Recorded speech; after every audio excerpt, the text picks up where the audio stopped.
Saludo de bienvenida para todos. Sean bienvenidos a la presentación del tema siguiente, una sinopsis sobre la diabetes. El tema ya lo tienen ustedes en el texto en forma más profunda. Aquí vamos a tener una visión sinóptica. Yo soy Luis Edilberto Herrera, docente del Departamento Materno-Infantil de la Universidad de Caldas y médico asistencial de CES Hospital de Caldas. Los estamos invitando a esta visión sinóptica de diabetes, tema que, como saben ustedes, tiene vital importancia para todos los médicos que hacen atención obstétrica. Por la diabetes siempre la consideramos como una entidad de alta prevalencia en embarazo. Todos conocemos la condición diabetogénica que es el embarazo, aunque más bien es una entidad que desenmascara el potencial diabetógeno que tiene una paciente que presenta diabetes gestacional. Tema pues de vital importancia por la frecuencia con que nos vamos a encontrar la patología en la población obstétrica y por la morbilidad y la mortalidad perinatal que implica la diabetes.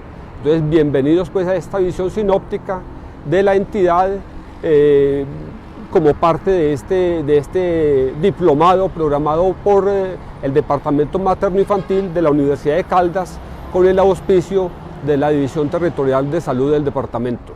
Bienvenidos y a continuación vamos a hacer este recuento sinóptico de la entidad.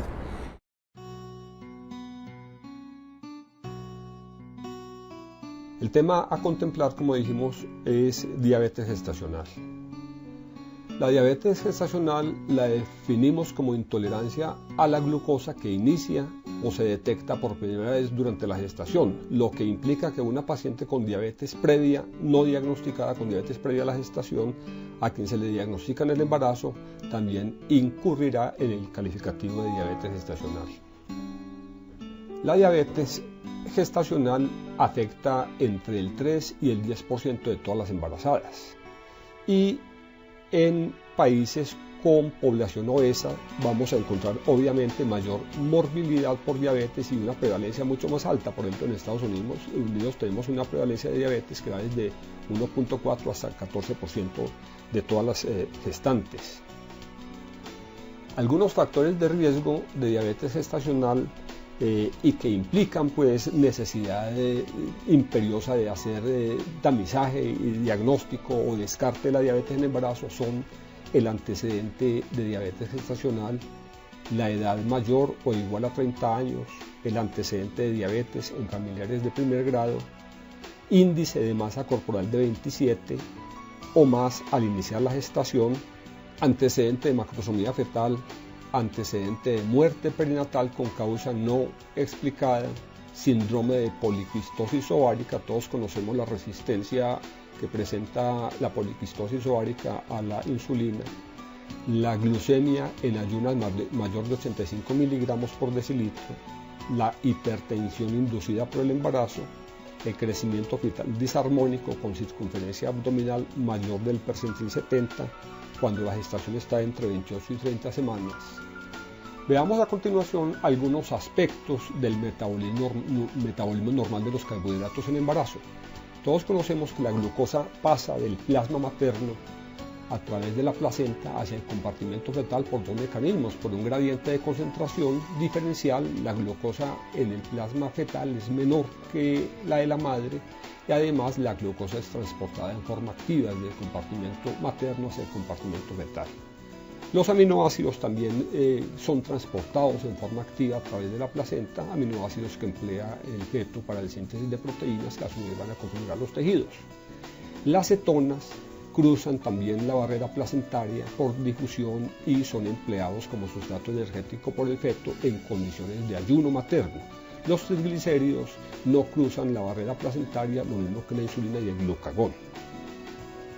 La madre, respecto a sus condiciones metabólicas, es un ser con tendencia a la hipoglicemia, con tendencia a la hipoaminoacidemia y como respuesta a la hipoglicemia pues cursa con niveles de insulina menores que en circunstancias diferentes al embarazo, pero únicamente en ayuno.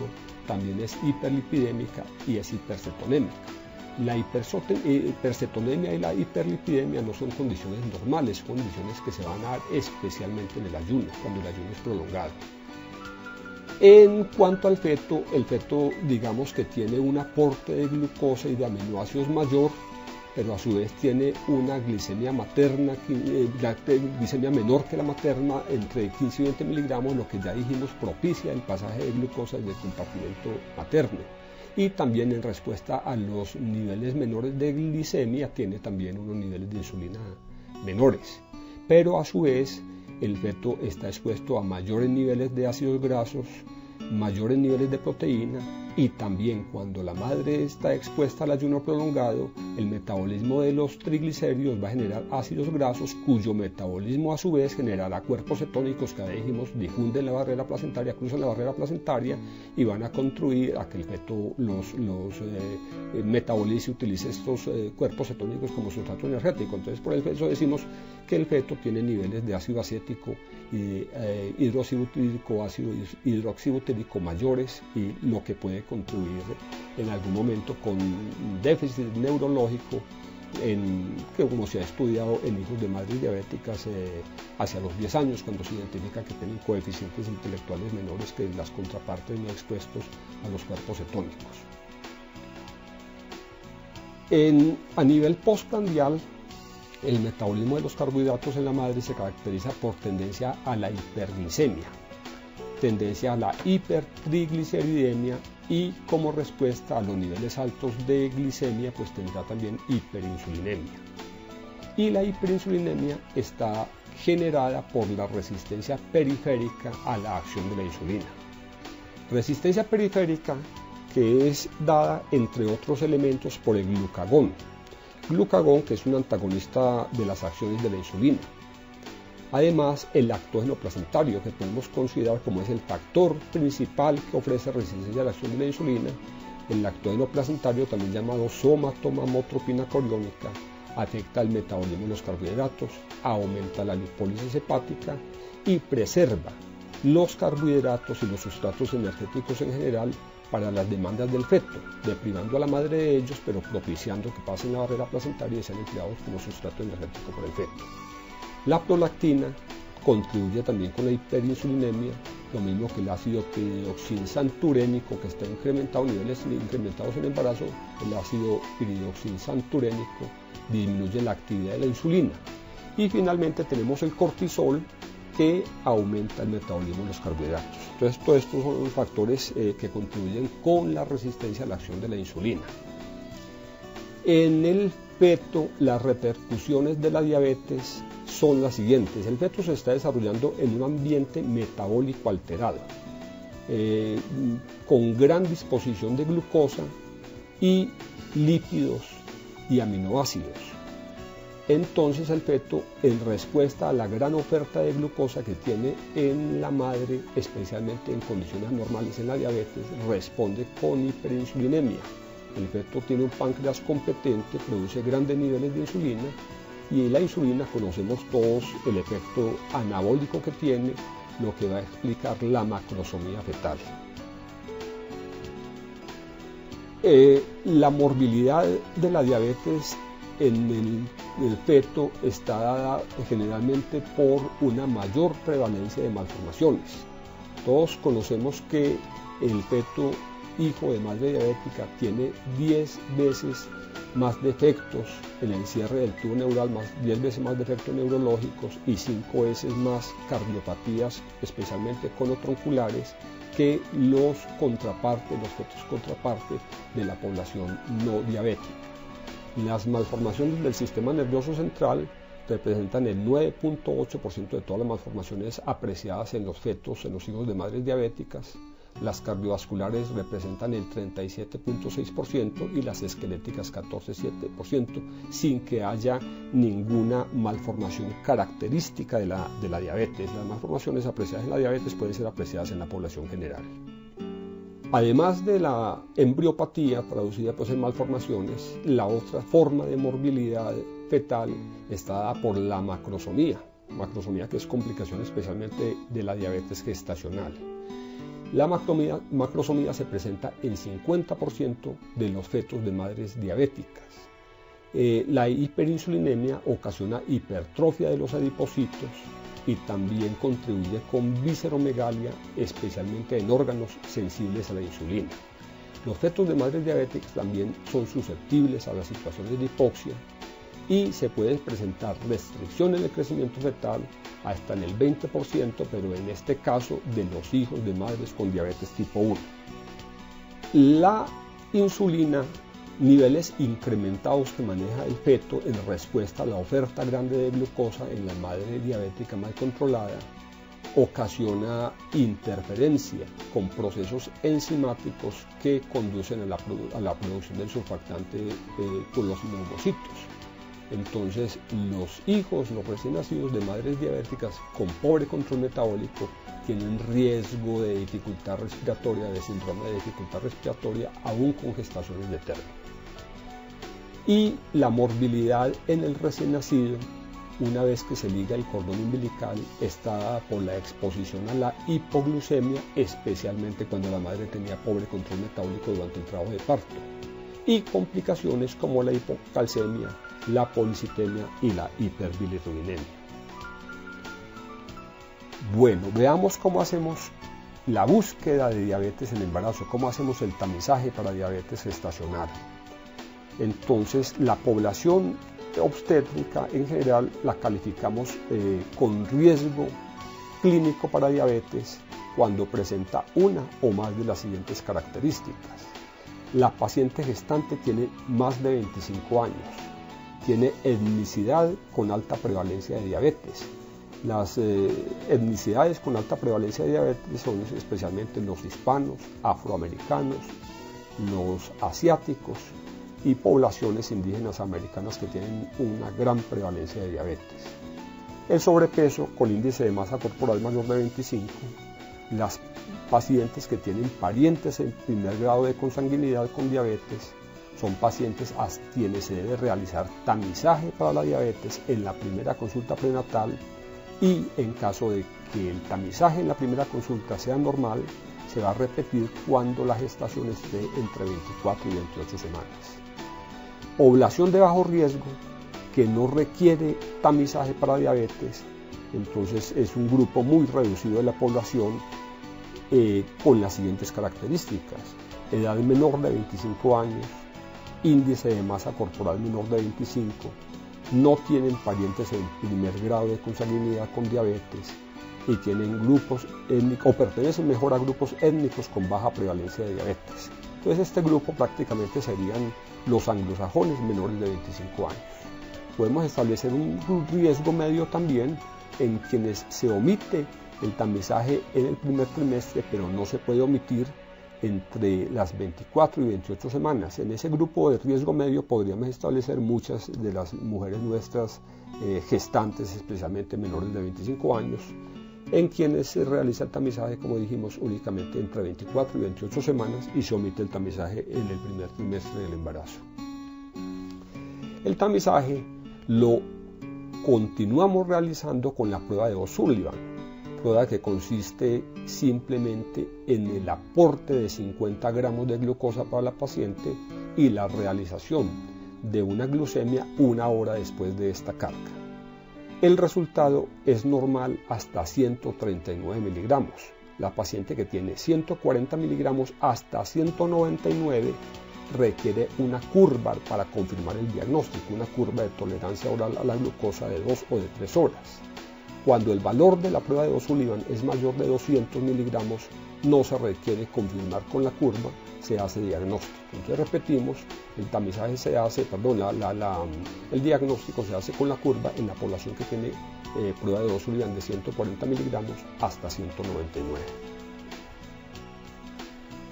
La curva de tolerancia oral a la glucosa, que es el método de diagnóstico, se puede realizar con un aporte de 100 gramos de glucosa a la paciente que está en ayuno, tiene un ayuno entre 8 y 12 horas, y le tomamos una muestra previa a la carga, o sea, la muestra en ayuno con un valor que no debe superar 95 miligramos, 1 hora después de la carga el valor es máximo de 180 miligramos, a las 2 horas 155 y a las 3 horas 140 miligramos.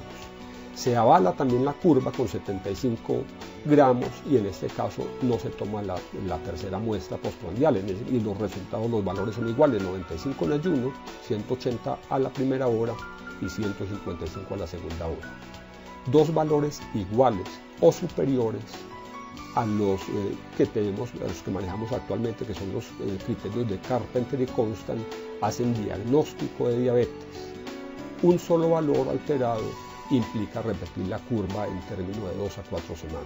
Les repito, dos valores iguales o superiores hacen diagnóstico de diabetes gestacional. Respecto a la hemoglobina glicosilada, podemos decir que tiene uso limitado para diagnóstico por su baja sensibilidad. La hemoglobina glicosilada evalúa el estado metabólico de la paciente en los 4 a 6 semanas previas a su determinación, en las 4 a 6 semanas previas a la prueba. Un valor de 4 a 6% implica un buen control metabólico, valores de 8 a 10% reflejan pobre control metabólico en los 2 meses previos a la realización y valores de 12 a 14% en el primer trimestre del embarazo implican un riesgo de 30% de malformaciones fetales. Valores de 15% en adelante para la hemoglobina glicosilada tienen un 40% de riesgo de malformaciones.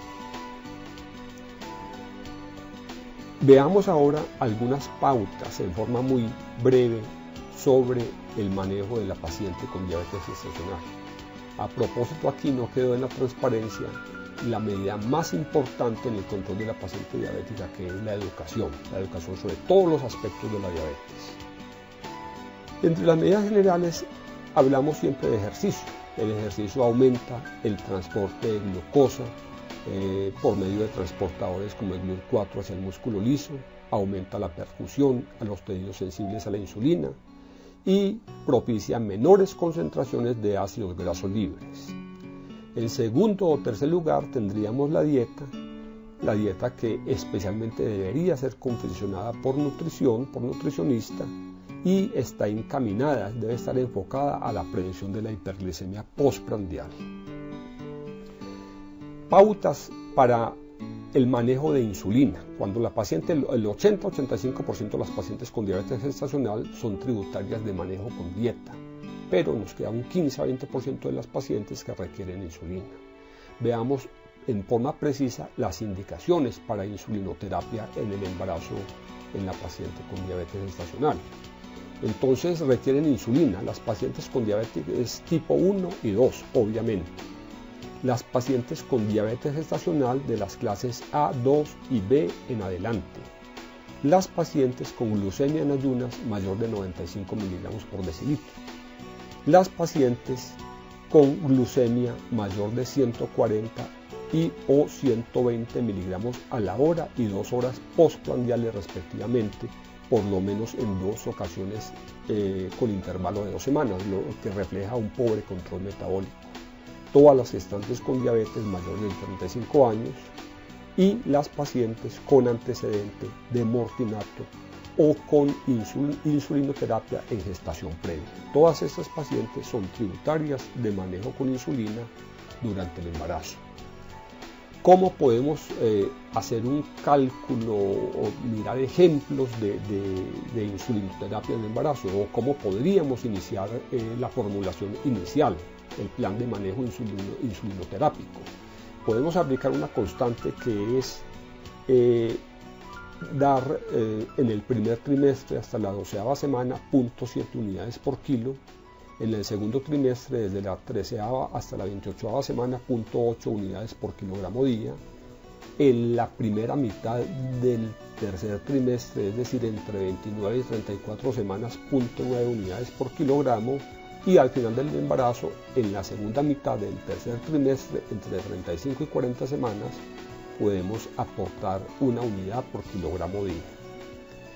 El total de la insulina calculada durante cada trimestre del embarazo, en forma aproximada, los diferentes esquemas son modificaciones de la fórmula que presentamos a continuación, que es un 50% de los aportes totales de insulina en forma de insulina NPH repartida en 2 o 3 aplicaciones al día, o el análogo, un análogo como es la glargina, que es una insulina de larga acción suministrada en una dosis al día, y el 50% restante en forma de insulina cristalina para administrar a nivel preprandial media hora antes de cada comida, o el análogo que sería Lispro, insulina de acción corta producida pues con DNA recombinante, que nos permite también mejor control metabólico, suministrado igualmente un 50% en dosis repartidas antes de cada comida.